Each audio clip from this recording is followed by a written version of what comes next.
સદગુરુ મહારાજની જય.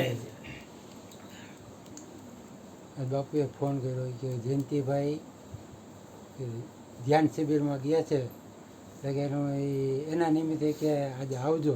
આવવાનું તો હતું જ, મારે એકાત્ર લગભગ હોય એટલે પણ ધમકોટની વાત આવેલી એટલે હું એક દિવસથી આવ્યો છું અને સાંજે પાછો આવતો રહ્યો. એ કેવી રીતના એ કહી દઉં કે મારે લાદીનું કામ બરાબર, એટલે એક ભાઈ ભેગું મારે જવાનું હતું અને તે દિવસે મોકે કેવું હતું કે અહીંયા મારા ઘરથી થોડેક જ આગળ કે ભાઈ આ જગ્યાએ જવાનું છે, એટલે એ ટિફિન નહોતો લઈ ગયો. ઘર નજીક છે, બપોરે જમી આવશું. હવે એ સાઈડ ઉપર ગયા ને તો ત્યાં કંઈક માલનો કંઈક પ્રોબ્લેમ થયો. એટલે ઓલો ભાઈ કે હવે કે ઘરે નથી જવું, કે હાલો કે ધમકોટ જવાનું છે. મેં કોઈ દી જોયું નહોતું ને શું ધમકોટ એ ખબર નહોતી આપણને. એટલે મને કે જવું છે, એટલે અમે તો ઉપડા ગાડી લઈને. તો અહીંથી તો લગભગ અત્યારે લોટલાની આજુબાજુ એટલે કોટલા સાંગાણીની વટીને આવે કે કોઠારીયા પાસે. એટલે હા, એટલે ટૂંકમાં ત્યાં હતું એમ. ત્યાં મેલડીમાનું મંદિર છે લોઠામાં.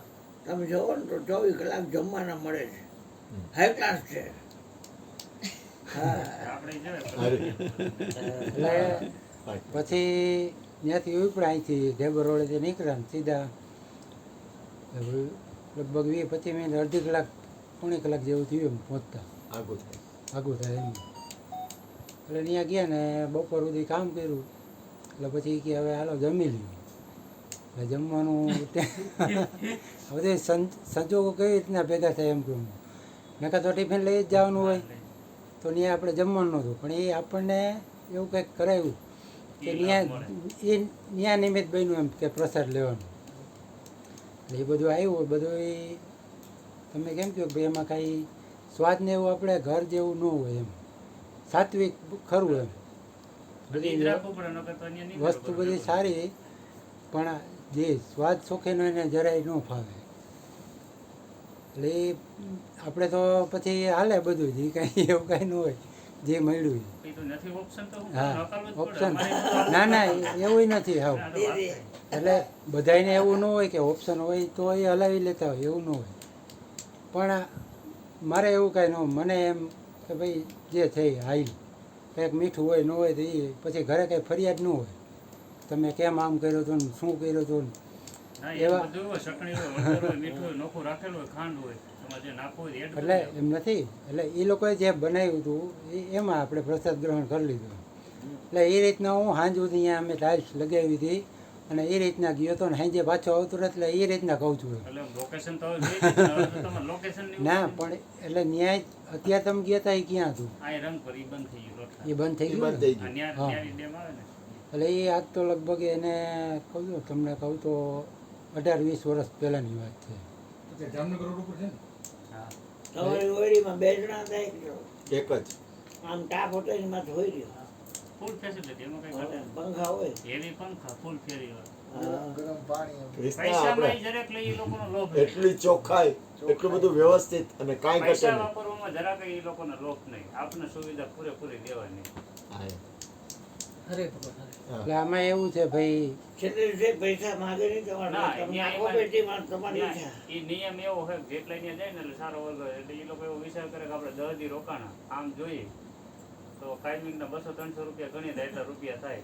તો આપણે એ પૈસાની એ લોકોનો નિયમ એવો જ હોય કે આપણે જે પૈસા દેવા છે એટલે આપણે અહીંયા એ રીતે દેવા કે અત્યારે આપણે જે સેવાનો લાભ લીધો તો આવનારા સમયના જે બીજા સાધકો આવે તો આપણે જે કંઈ ફંડિંગ એને કંઈ જરૂર ન પડે, કેમ કે એને આ વર્લ્ડ વાઇડ કેવડો રૂપિયા આવતો પણ આપણે તો એમ ફૂલની પાકડી જે એમ આપતા હોય.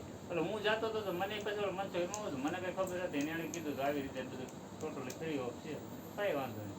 પછી ત્યાં બધા ચર્ચા કરતા હતા. ઓલા કે મારે 5000 દેવા હતા ના લીખાણું તો 500 નથી દેવાનું. તમે અહીંયા દેવાનું કીધું હોય છે અને મેં તો આપણે યથાશક્તિ પ્રમાણે આપણે લેવું કે મનસુખભાઈ આવી ગયા એટલે ભાળી ગયા. મને કે ત્યાં શું કરે? મેં કીધું ભાઈ ત્યાં આ બધું અમુક વસ્તુ લીધી, દાંતીઓ નોટ લઈ ગયો, ઘણું બધું નોટ લઈ ગયું, લેવું તો પડે. એટલે મેં લીધું એનું બિલ કીધું તો કે બીજું કંઈ કરતા નહીં કે તમારે ન દેવાનું કીધું અમારે કે કરવાનું હા તો તમે મથી દઈ દીધું એટલે ત્યાં ફંડિંગ એ લોકો આપે બહુ જાજા પૈસા આપે કેમ કે બધા સારા જ એવો વર્ગ હવે જ્યાં જાજા નોકરી હતા જતા શિક્ષકોને એવા બધા લાખ નીચે એવા પગાર ના જોઈએ હવે એ લોકોનો જોયું કે આ વસ્તુ વાતાવરણ સારી છે લોકોને ફાયદાકારક છે એટલે આપણે જે 2-5 હજાર 10 હજાર 20 હજાર આપીએ. હા અરે એટલે હું કહેવાનો મતલબ હું એ રીતના ગયો હતો અને અહીંયા આજે કેવું છે કે બધાને બધી વસ્તુ અનુકૂળ આવશે એવું ન હોય. આજે અહીંયા સત્સંગ હાલે છે બરાબર, તો અહીં બાપુ એમ કે ભાઈ આ બધાને જતી એવી વાત નથી, તો અહીંયા નો આમ રેલમાં શેરીઓથી બધા બેઠા હોય. એટલે આ બધું એને મૂંડે મતીઓ જુદી હોય કે દરેક આજે જો અહીંયા બગડા સાહેબે જીવે, ગોરધનભાઈ જીવે, ગુરુજી જીવે અને તમે જીવે, તો બધાનો અનુભવ કંઈક અલગ હોય.